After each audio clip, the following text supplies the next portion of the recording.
it was all going great until his jaw fell off. What? Oh my god. Oh my god. This actually might give me nightmares. Top 3 photos with disturbing backstories. This is gonna be our first time reacting to a video from MrBallen, so if you guys do enjoy, let me know, and we can do a part 2, 3, 4, 5, whatever it is. Let's see some disturbing stories with some bad backstories. Today, I'm gonna share 3 progressively more disturbing stories, and at the end of each of them, I'm going to share the photo that is famously associated with them. Please become a surgeon at the hospital located closest to where the like button lives, and then eventually... The spectacle. Okay, let's lock in. Come on, guys. Just after midnight on June 17th, 1939, a crowd of people began to form outside of this unremarkable building in Versailles, which is a city in France. The atmosphere in this crowd was electric. They all knew why they were there. They knew what they were about to see. Okay. But even still, there was a lot of nervous anticipation. And so as such, some people were coping with these nerves by drinking alcohol and trying to laugh and have a good time, while others were much more subdued and were trying to be respectful about what they were about to witness. Between 1 and 2 a.m., the doors of this unremarkable building opened up, and a group of men dressed in the same dark uniforms came out and didn't say a word to the crowd. Okay. And the crowd immediately went silent and began to back away from them. And this group of men, they walked right out in front of this building, and they had lumber and they had tools with them, and they began constructing this kind of strange wooden structure. And so the crowd, they wanted to get up close to see what these guys were doing, but at the same time, they didn't want to get too close. Wait, what's the context? Why is there even a crowd of people around dudes opening a door, bro? Or like, not to make it weird, but are they like really hot or something? So as the crowd formed a sort of half moon... Are they celebrities? Are they famous? Around these men that were doing the constructing were moving so seamlessly. Like all of them had built this structure dozens of times before, and it was just muscle memory. And so by about 3 a.m., this structure was built, and they placed this large basket next to this structure. Are they making the Eiffel Tower? And then these men packed up their tools and the remaining pieces of lumber, and they turned around and they went right back inside the doors into the building and were gone. At this point, the crowd had become quite sizable outside of this building, and they were growing kind of restless because they knew now that this structure was built that the next time those doors open, the show is really going to start. This spectacle they are all there for, it's about to happen. And the crowd all knew that this event couldn't happen if the sun was up, because if the sun was up and the area was well lit, the press would be able to take pictures and film it, and that's not what officials wanted. They wanted this to happen in the darkness. What are they doing, bro? Is this like a ritual, a science experiment? Like, are they summoning a demon? Freaking Mahoraga from JJK? But for whatever reason, things seemed to be getting delayed inside of this building. And so the crowd was just getting more and more restless. People are getting more and more drunk, and they're getting louder and more disruptive and boisterous. And then around 4:45 a.m., the sun had come up. And so the press was out in full force. So they were waiting the entire time? Their cameras trained at the doors of this building. And so the crowd really at this point is not actually expecting this event to take place, because at this point it just seems totally unlikely. But at 4:50 a.m., those doors swung open, and standing in the threshold was 31-year-old Eugene Weidman, who was a convicted serial killer. His arms were tied behind his back. And the collar of his white shirt had been tucked down inside because they needed his neck to be free and clear. Oh, I know what's about to happen. If you don't know by now, I'm pretty sure, maybe I'm stupid, but this seems like they're waiting on a public execution. Because he was about to be beheaded. So the 2 guards on either side of Eugene, they pulled him forward out towards the crowd so the executioners behind him, who were dressed all in black, could filter out and take up positions alongside the... Bro, the way he was describing this, I thought he was about to like say that they're trying to observe like some scientific phenomenon, maybe an eclipse or something, like guillotine, which is that wooden structure that had been built earlier in the morning. And so as Eugene is being brought out towards the crowd and everything is getting set up for his execution, the crowd went wild. Oh my gosh. Shrieking and howling and laughing and pointing and booing and just generally being completely rambunctious and totally bloodthirsty. Eugene kept his head down. He did not want to look at the crowd, and he did not want to look at the guillotine. Wow. And so eventually the 2 guards turned him and walked him directly towards the base of the guillotine, at at which point the executioners that had taken up their positions around this device, they grabbed him and slid him forward so he was on his stomach on top of this wooden platform, the guillotine, and they slid him forward until his head poked through this opening at the very far end. Oh my gosh. Okay, the only good thing about a guillotine is the fact that you are dead like instantly, right? Once that thing drops, you're done. You're not gonna feel pain. Also, do you guys know when was the first recorded usage of the guillotine? Is it right now or was it way before this? Like, did the people know what this even was when they were building this contraption? At which point his neck was positioned right under this huge blade that was dangling right above him, and his head was positioned over a metal bucket on the ground, which he would be looking directly at. Okay. At this point, the crowd was at a fever pitch, and one of the executioners pulled a lever. The blade came soaring down, and it removed his head. His head fell into the bin, and the executioners pushed his torso into the basket that had been placed out there earlier, and then the executioners and the prison guards, they gathered up Eugene's body parts and went right back inside of the building, which was a prison. At this point, the crowd was cheering and going wild, and they ran up and began dabbing their scarves and their handkerchiefs in Eugene's blood. What the huh? Why? On the ground as a sort of souvenir from having been at this execution. And of course, because the sun had been out for this entire spectacle, all of this had been captured on film. And so later that day... No, are we gonna scroll past that, bro? What the hell were they doing back in France, dude? Like, you know how in today's day we're like, oh, we're gonna go to this function, we're gonna go to the party, we're gonna hang out at the homie's crib? No, they're like, oh, we're gonna go watch the local beheading. They pull up on that, the guy gets killed, they're all laughing and smiling and having fun. They're not like, huh, that was kind of disturbing. Like, they dab each other up. Jolly good show. Well, that was like an English accent, but they actually enjoyed this. They're not like, damn, that was kind of disturbing, even though it was a terrible person. And then they dip their clothes in the blood to be like, yo, I was here. Is that not crazy? Brief intermission. If you're enjoying the video so far, please make sure you go ahead and smash the subscribe button. We're on the road to 400,000 subscribers. Thank you very much. And for the next couple of days, the headlines all over France were about this bloodthirsty crowd that was cheering as this man was beheaded. And it just overall made France look really, really bad. Okay. And so French leaders decided that from that point forward, they could no longer do any more public executions. So the guillotine would continue to get used for decades beyond this point, but it was all behind closed doors. Also, random fact about being beheaded by a guillotine, your head, after it's been separated from your body, stays conscious for about 10 to 12 seconds, so they say. No! And apparently, there's been lots of cases where the executioner, after the condemned has had their head removed, will yell the name of the person who has just had their head removed, and that person's head will look over at the person calling to them and will blink or try to mouth words for several seconds before the lack of oxygen kills the brain and then the head is no longer conscious. That is actually insane, bro. I think that affects the executioner the most. If I was an executioner, bro, I'd be actually like having nightmares. Here are some of the more notable pictures that were used in the media from Eugene Weidmann's execution. Oh, wow. Oh, wow. Okay.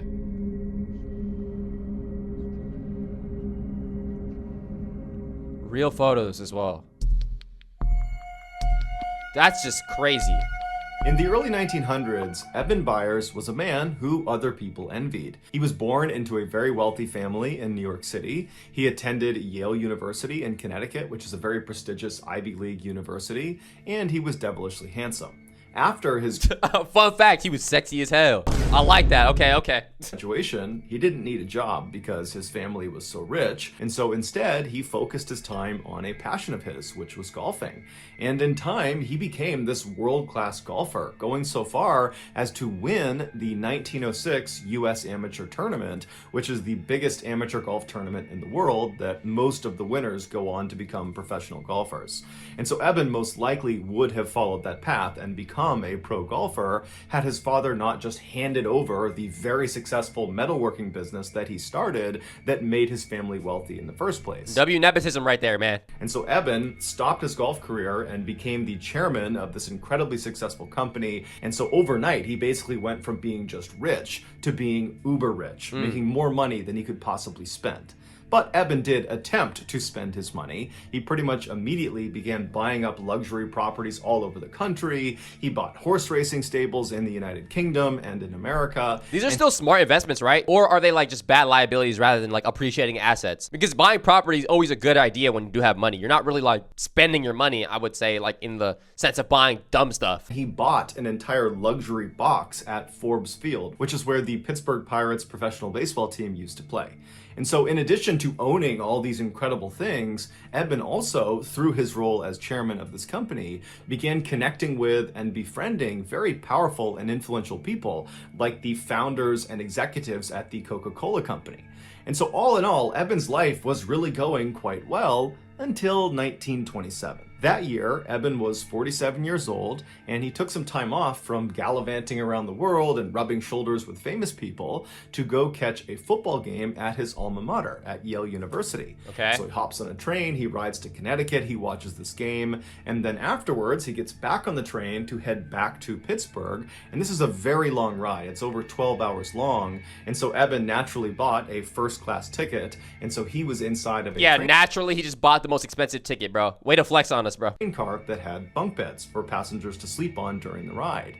And so Eben climbed into a top bunk and he fell asleep. A few hours later, after the train is well on its way to Pittsburgh, Eben, in his sleep, manages to roll to the side of the bed and actually falls out of his bed onto the ground. He lands hard on his left side, it wakes him up, and as he stands up, he thinks he's okay, but then he feels this shooting pain in his left arm. Okay. He's moving his arm around, he's not really sure what's wrong with At first I thought he fell out the window and onto the track. it, but he's hoping it's just some bruising, and so he decides to get back into his bunk and just go back to sleep.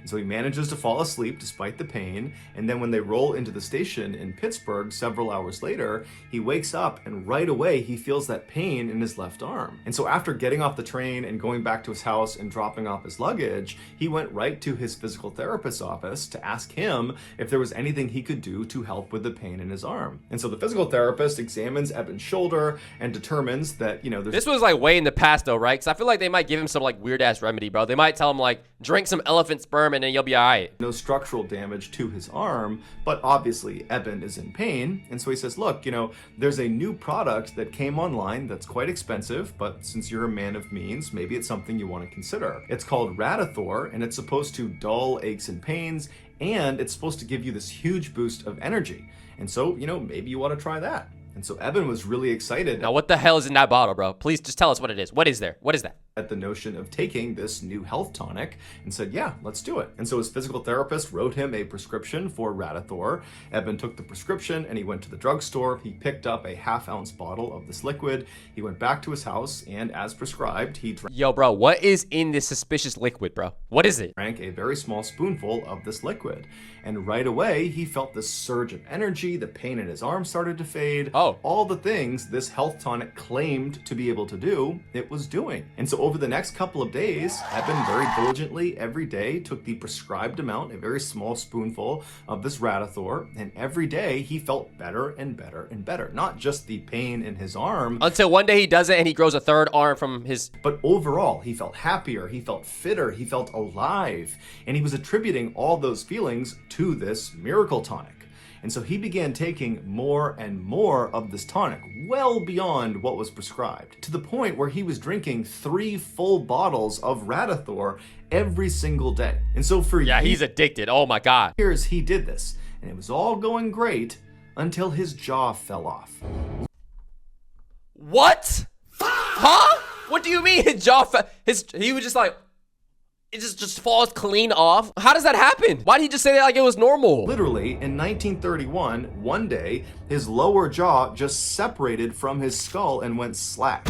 And so the reason this happened was because Radithor was actually just radioactive water. In the What the What did I say, bro? They just give you like random stuff, bro. This is worse than elephant sperm, bro. Infected Hiroshima toxic water. early 1900s, the radioactive element, radium, was believed to have highly curative properties with no side effects.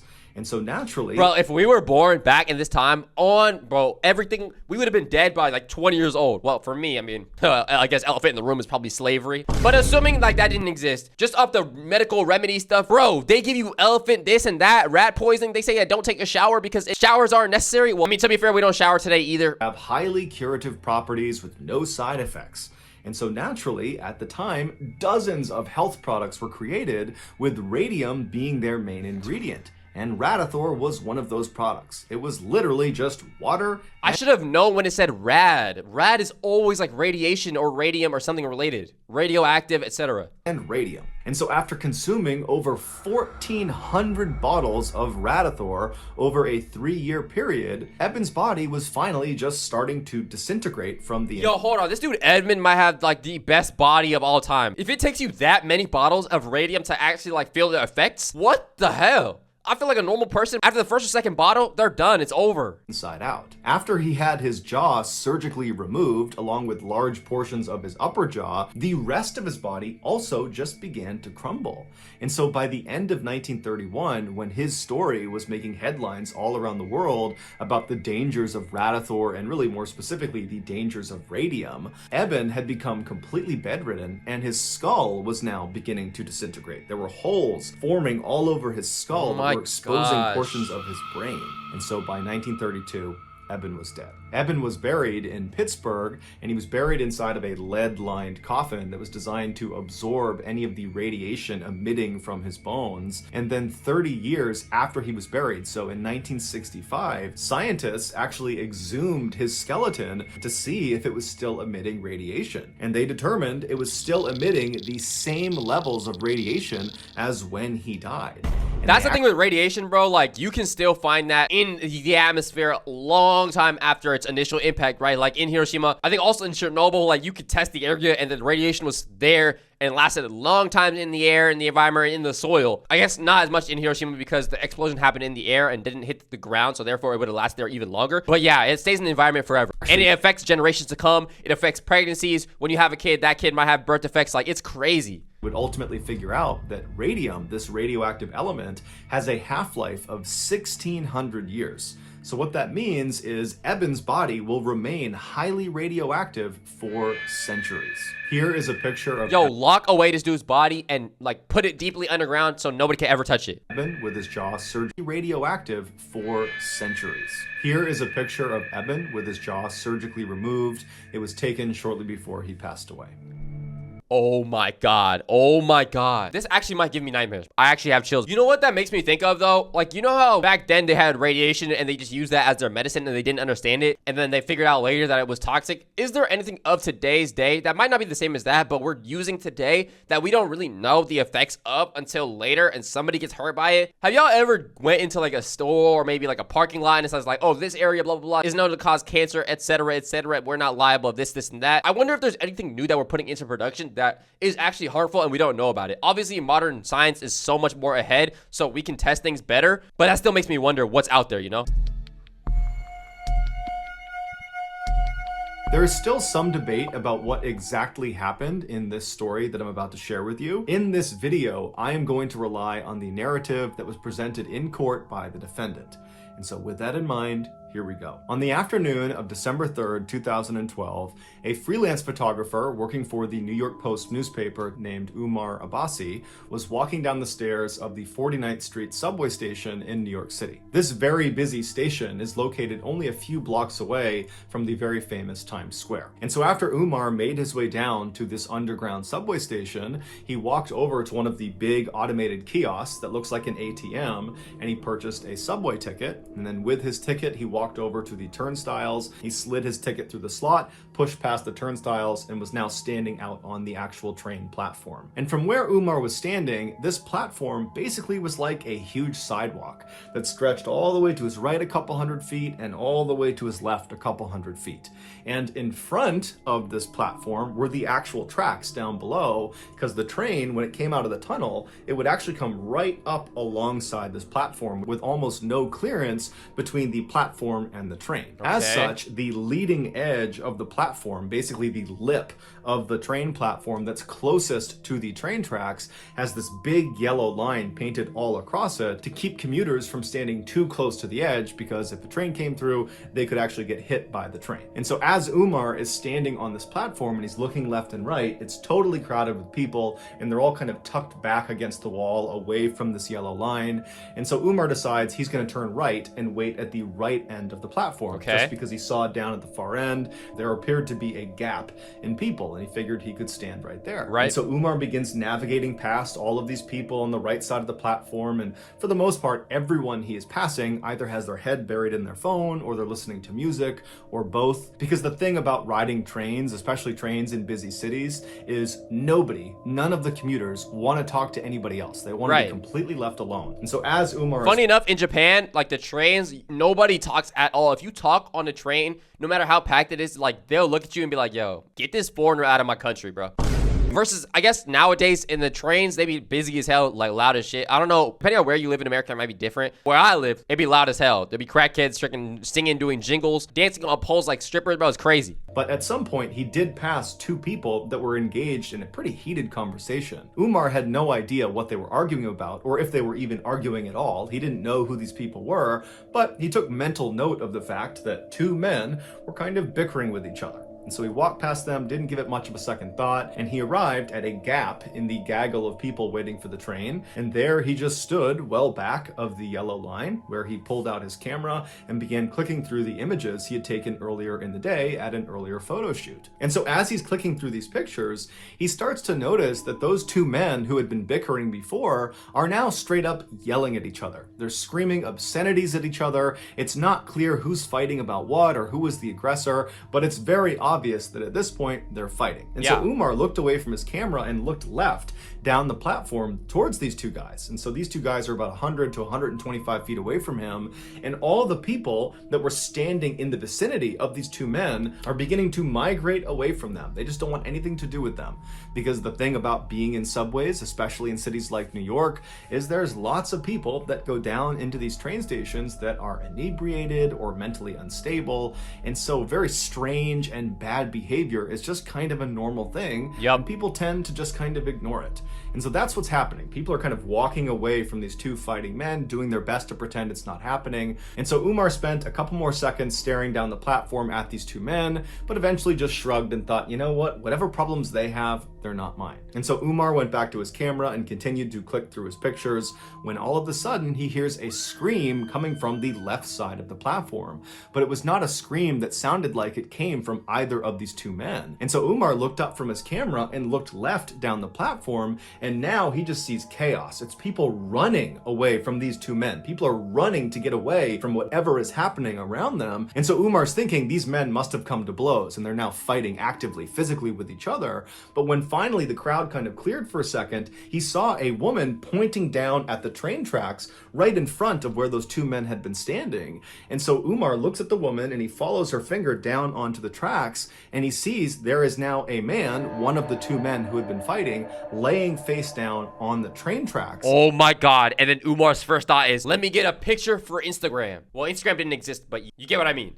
And then, to Umar's horror, he looks up down the tunnel where the train would come out of, and he sees the headlights of the train. It is now coming into the station. And so Umar starts running down the platform to try to get to this man to pull him out of the tracks. And as he's running, he pulls out his camera and he turns the flash on and he holds the shutter down and he aims it at the train conductor to hope the flashing of his camera will alert the train conductor to put on the emergency brake and stop the train. Umar, why would you run down there, bro? I'm not gonna lie, you're a hero, but you're also better than me. I'm not going down there. Or he hits this guy down on the tracks. And so as Umar is running, trying to signal this train conductor, the man down on the tracks tries to stand up, and Umar sees he's really struggling to stand. And when he finally gets up, he turns and he grabs the edge of the platform and he tries to pull himself up and out of the tracks, but he doesn't have the strength or the coordination. And as Umar is getting closer and closer, but he's still too far away to help,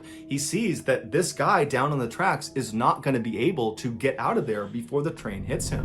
And so Umar finally comes to a stop and he watches as this man down on the tracks lets go of the lip of this platform and just turns and faces the train like he knows what's about to happen. Oh and my then seconds God. later, the train, although it did try to stop, impacted this man and killed him instantly. Oh the my man's name gosh. was Kaisa Khan and he was 58 years old. When the police finally showed up, they arrested the other man who Han had been fighting with. Oh yeah, that's gotta be like, what, homicide? Was a 30-year-old named Naeem Davis, and Davis would actually tell police that he had been fighting with Han and he had pushed him onto the tracks, but it was in self-defense. However, that self-defense story didn't stop him from being charged with murder. While Davis sat in jail waiting for his trial, the media and the public at large had already come to the conclusion that Davis was guilty. And this was due in large part to a particular picture. As Umar was running down the platform, holding up his camera, holding the flash down, trying to flag the train conductor to get him to stop, Umar was also taking dozens and dozens of pictures. And those pictures were of Han right before he was struck by the train. And so after Umar ultimately discovered he had taken these pictures, he gave them to his employer, the New York Post newspaper, and the day after the incident, they ran on the front page a picture of Han right before he's about to be killed with the headline, "Doomed." And so once the public saw this picture, nobody could believe that Davis was anything other than a cold-blooded killer for pushing this poor innocent man What is the picture though? onto the tracks. But as it would turn out, nearly 5 years later, when Davis did finally get his trial, he was acquitted of all charges because it turned out Han was very drunk and had picked a fight with Davis, and Davis was filmed on more than one occasion on the platform trying to get Han to leave him alone. And so finally, after Han began making death threats and then grabbed Davis's shoulder, Davis turned around and pushed him, and Han, being drunk, stumbled and fell backwards onto the tracks and then was ultimately killed. Oh, Here wow. is the infamous photo of Han on the cover of the New York Post newspaper. That is really eerie. Oh my gosh. To know that this train actually hit him right after. So that's going to do it, guys. If you found the secret in today's episode, let us know in the comments section. Wow. That is... Damn, that's actually really like disturbing and chilling. Ultimately, I think that it would have been better if... I forgot the first dude's name. It would have been better if the guy pushed Han backwards and not into the tracks, obviously, but like ultimately, bro, I think that last one, just don't get drunk, don't pick fights with people, and things like this don't happen. The most disturbing picture for sure to me, that second one with the jaw coming off, that looks like just scary as hell. Either way, that's gonna do it for today's video. Make sure you like, comment, subscribe, join the Discord link in the description. Let me know what you want to check out next on the channel. Let me know if there are any disturbing photos, other backstories, or anything else disturbing, scary, whatever it is that you want me to watch. Let me know in the comments. And with that being said, it's love you all. I love you, and I'm out.